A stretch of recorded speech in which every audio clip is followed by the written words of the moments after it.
313 صحابہ کرام رضوان اللہ علیہم اجمعین غزوہ بدر میں سرکار کریم علیہ الصلوۃ والسلام کے ساتھ، اور آگے کفار وہ 950 سے 1000 تک،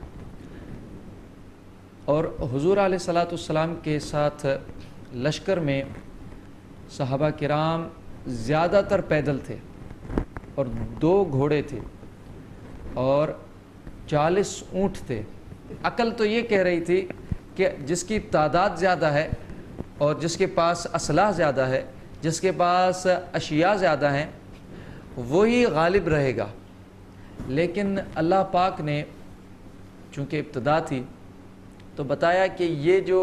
اللہ کا حقیقی راز اسلام ہے، اور جس کو تکمیل کرنے کے لیے اللہ پاک نے حبیب کریم علیہ الصلوۃ والسلام کو بھیجا۔ تو حضور علیہ السلام جو غزوہ بدر ہے وہ ایک بہت بڑا ہم اہل اسلام کے لیے، مومنین کے لیے ایک بہت بڑی علامت ہے، جس سے یہ واضح ہوتا ہے کہ جو عقل کہہ رہی ہے وہ غلبہ کفار کو ملنا چاہیے تھا، لیکن جو عشق کہہ رہا ہے وہ حقیقت میں غزوہ بدر کی تعداد سے معلوم ہوا کہ تعداد کم تھی لیکن غالب آ گئے۔ تو اصل طاقت تعداد میں، اصل طاقت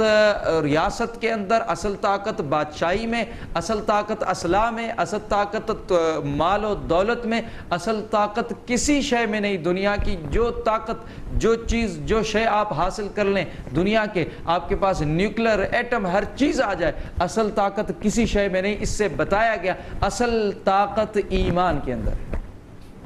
اگر ایمان ہے تو دنیا میں آپ سب سے زیادہ طاقتور انسان ہیں۔ یہ حضور علیہ الصلوۃ والسلام نے شعور دیا ہمیں غزوہ بدر سے۔ اور یہ جو ایمان آتا ہے، جس ایمان کی بنیاد یہی ہے۔ ایمان کی بنیاد کیا ہے؟ بخاری شریف میں حضور علیہ الصلوۃ والسلام نے فرمایا کہ آپ میں سے کوئی تب تک مومن نہیں بن سکتا حتیٰ اکون احب الیہ من والدی وولدہ والناس اجمعین، جب تک کہ وہ مجھے اپنے بچوں سے،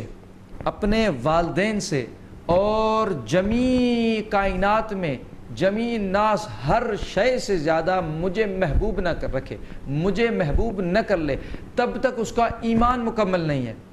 تو یعنی حضور علیہ السلام کے لیے سیدنا عمر، بخاری شریف میں آتا ہے رضی اللہ تعالیٰ عنہ، آپ نے سرکار علیہ السلام نے پوچھا تو آپ نے فرمایا الا نفسی، یا رسول اللہ میں سب آپ پر قربان کرتا ہوں، مال، بچے، والدین، ہر شے میری، لیکن میری نفس نہیں، میری جان نہیں۔ تو حضور علیہ السلام نے فرمایا اللہ، کہا کہ اے عمر مرتبہ تجھے اور بھی آگے ملنا ہے،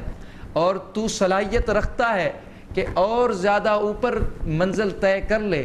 لا ہے، یعنی تیرے لیے لا کیا گیا ہے، تو صلاحیت رکھتا ہے اوپر اڑنے کی اور اوپر جانے کی۔ سیدنا عمر بول دے کہ نفسی بھی ہو۔ سیدنا عمر نے اس وقت بولا کہ یا رسول اللہ میں آپ کو انت حب الیہ من نفسی، آپ مجھے اپنی جان سے بھی زیادہ محبوب ہے۔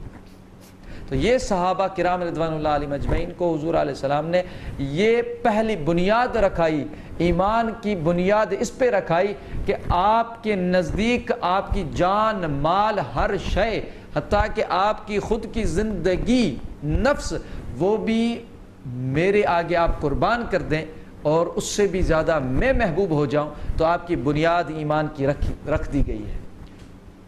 تو غزوہ بدر، اس غزوہ بدر میں وہ جوہر صحابہ نے دکھائے، وہ صحابہ کرام نے مظاہر دکھائے، وہ انوار دکھائے کہ ہم حضور پہ اپنی جان سے زیادہ کیسے محبت کرتے ہیں۔ یہ پہلی غزوہ تھی اور پہلی جنگ تھی اسلام کی، غزوہ بدر، اور اس سے ہی اسلام کو طاقت حاصل ہوئی، اس سے اسلام کو عروج حاصل ہوا، اس سے اسلام کو ایک نئی طاقت اور ایک جوش اور جذبہ حاصل ہوا، جس سے مسلمان آگے اس طرح نکلے کہ پھر پیچھے مڑ کر نہ دیکھا۔ ایسی فتوحات ہوئیں اور ایسی اللہ تبارک و تعالیٰ نے مدد اور نصرت کی۔ تو غزوہ بدر میں تحقیق کے صحابہ کرام رضوان اللہ تعالی علیہم اجمعین، انہوں نے یہ ثابت کر کے دکھایا کہ غزوہ بدر وہ جس کے اندر خدا کی نظر بھی ہے اور قرآن میں جس کا ذکر اللہ تبارک و تعالیٰ کر دے، اس سے زیادہ بڑھ کر اس کی فضیلت کیا ہوگی کہ اللہ پاک نے فرمایا لقد نصرکم اللہ ببدر وانتم اذلۃ،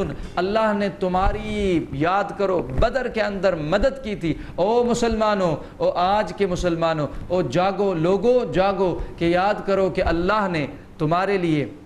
بدر میں کس طرح مدد کی تھی، اور جب کہ تم بہت کمزور حالت میں تھے۔ تو اللہ تبارک و تعالیٰ فرماتا ہے فاتقوا اللہ لعلکم تشکرون، اسی لیے اللہ سے ڈرتے رہو، توکل رکھتے رہو، تقوی کرتے رہو، قریب ہوتے رہو، حبیب کی اتباع کرتے رہو، بدر کو نظر میں رکھ کے کہ حبیب پہ جان کیسے چھڑک رہے تھے اس وقت میرے سوہنے پیارے حبیب کے صحابہ، وہ کس طرح مومنین حبیب پہ کس طرح صحابہ جو ہے اپنی جان کے نذرانے پیش کر رہے تھے، اور اپنی مال، اپنے عیال، اپنی ہر چیز کو پیچھے چھوڑ کر حبیب کے لیے جان دینے کے لیے کس طرح آگے پیش ہو رہے تھے۔ اور حبیب کو ایک خیمے میں حضور علیہ الصلوۃ والسلام کو خیمہ تیار کر دیا گیا، عریش، اس میں حضور علیہ السلام آپ عبادت میں مشغول تھے، اور سیدنا ابو بکر رضی اللہ عنہ وہ جو ہے نا وہ وہاں پہ پھیرا دے رہے ہیں، اور آپ وہاں پہ اپنے گھوڑے سے حضور کی محافظت میں ہیں، اور مولا کائنات امیر المومنین مولا علی اس وقت آپ فرماتے ہیں کہ میں جب بھی 2-4 کفار کو مارتا اور اس کے بعد پھر آتا اور حضور علیہ السلام کے خیمے میں آ کے نگاہ کرتا کہ حبیب کریم علیہ الصلوۃ والسلام کے ہاں کوئی دشمن تو نہیں آ گیا، میں جیسے دیکھنے آتا، بےتاب ہوتا، دیکھنے آتا تو کیا ہوتا کہ حضور علیہ السلام ہوا ساجد ویقول یا حی یا قیوم یا حی یا قیوم، سیرت میں آتا ہے، ابن کثیر لکھتے ہیں اور طبرانی اور اس کے علاوہ مجموع الزوائد کافی کتب کے اندر آتا ہے کہ حضور علیہ السلام اس وقت صرف سجدے میں یا حی یا قیوم پڑھ رہے ہیں۔ مولا علی فرماتے ہیں میں نے ابتدا سے انتہائے اس فتح بدر کی فتح تک میں نے ہر بار جب مڑ کے گیا حضور علیہ السلام کے خیمے اطہر میں اور دیکھتا تو حضور سجدے میں ہوتے اور یا حی یا قیوم پڑھتے رہتے، یا حی یا قیوم پڑھتے رہتے، اور آخر جہاں تک کہ فتح ہوئی حضور علیہ السلام سجدے میں تھے۔ یا رب یا رب، وہ حبیب سجدے میں ہے، وہ سوہنا دلبر محبوب ڈھولن سجدے میں ہے، اور ادھر یار سجدے والے کے لیے سوہنا سجدے میں ہے، اس کے لیے وہ سارے سر دے رہے ہیں، قربان کر رہے ہیں خود کو، جانوں کے نذرانے دے رہے ہیں۔ اور حضور علیہ الصلوۃ والسلام یہ عشق نہیں تھا تو کیا تھا؟ اصل اللہ پاک نے بدر کا اللہ نے قرآن کریم میں ذکر ہی اس کے لیے کیا کہ وہ رب کریم نے جو صحابہ کا عشق حبیب دیکھا تو رب سے اس لمحات کو اور اس صحابہ کرام کے حضور کے ساتھ محبت کو، وہ جو حضور پہ عشق تھی، وہ جو الفت کے انداز تھے، وہ دیکھنے کے لیے کہ یہ کس طرح یہ اللہ پاک نے وہ جو حضور علیہ السلام سے صحابہ کا وہ انداز محبت دیکھا، تو اللہ پاک نے قرآن میں ذکر کیا کہ قیامت تک میرے یار اور میرے یار پر جو میرے یار کے یاروں نے قربانیاں کی ہیں، جو جذبات میں، جو فکر میں، جو ارادوں میں، جو جذبوں میں، جو تلواروں میں، جو ہر ان کے اس وقت حرکت میں، جو سکنات میں، ہر شے میں انہوں نے جو میرے حبیب پہ ایک ایک لمحے لمحے کو قربان کیا تھا اور عشق کا ایک منظر دکھایا تھا، حبیب کے لیے اپنے جلووں، اپنی محبت کے جلوے دکھائے تھے، اپنے عشق کے انداز دکھائے تھے، تو بتایا کہ میں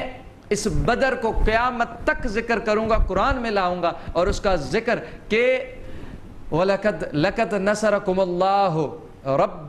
لَقَدْ نَصَرَكُمُ اللَّهُ بِبَدْرٍ، یہ کہا کہ لَقَدْ نَصَرَكُمُ اللَّهُ بِبَدْرٍ کہ اللہ نے بدر میں تمہاری مدد کی تھی، تم کمزور تھے اس وقت، رب نے مدد کی تھی۔ یعنی کیا کہ ہم نے مدد تبھی کی، تمہیں کمزور پایا لیکن پھر مدد کی، یعنی تم ظاہراً کمزور نظر آتے تھے لیکن تمہاری مدد ہم نے اسی لیے کی تھی کہ تم لوگ حبیب علیہ الصلوۃ والسلام کے لیے جان قربان کرنے کے لیے اس وقت والہانہ انداز میں حضور کے لیے اپنی قربانیاں اور عشق میں، الفت میں، محبت میں، تعلق میں حضور سے اس طرح تم شیدا ہو گئے تھے، تو ہم نے چاہا کہ ہم کیوں نہ اب یہ سارے میرے جتنے بھی حبیب حبیب علیہ السلام کے صحابہ ہیں، یہ سارے عشق کے اس مقام پر ہیں، بدر کی اس کیفیت میں، اس بدر کے اس احوال کے اندر اور بدر کے اس مقام میں یہ اس منزل پر پہنچ گئے ہیں کہ اس کو ان صحابہ کرام رضوان اللہ علیہم اجمعین کو عشق مصطفیٰ نے ہر طرح سے آج دنیا سے، مال سے، جان اولاد ہر شے سے، اپنے آپ سے بھی آج بے پرواہ کر دیا ہے۔ ان کے اندر ایک ہی بات ہے، ایک ہی آگ ہے جو عشق میں جوش لگا رہی ہے، وہ ہے کہ للہ